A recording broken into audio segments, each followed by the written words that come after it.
Legislative IQ.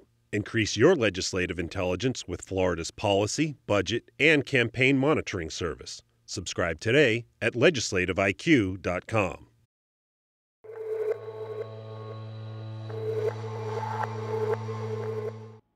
Judges and not juries decide whether or not criminals are sentenced to death in Florida, but the United States Supreme Court ruled the system unconstitutional Tuesday.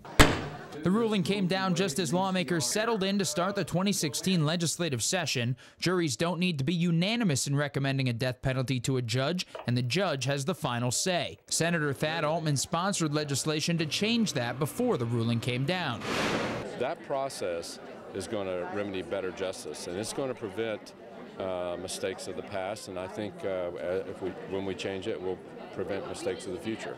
The ruling stems from the case of Timothy Lee Hurst, a Pensacola Popeyes employee convicted of killing his manager. A jury recommended 7-5 in favor of the death penalty, and a judge imposed the sentence. Florida's Attorney General said that it was still early and that her office was reviewing the ruling. Think this would require a legislative fix?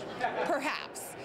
We're still digesting the opinion. Of course, it just came down. We've been working on it to see what's needed for a fix. Representative Matt Gaetz says if the state wants to keep the death penalty, the legislature will need to make changes. The timing is right for us to make that necessary adjustment and modernize our death penalty system so that we can continue to have capital punishment in the state of Florida. Michael Sheedy with the Florida Catholic Conference suggested it could be the end of capital punishment in Florida. Criminals who commit terrible crimes can be punished very severely without resorting to execution. Nearly 400 prisoners currently sit on Florida's death row. Reporting in Tallahassee, I'm Matt Gelka.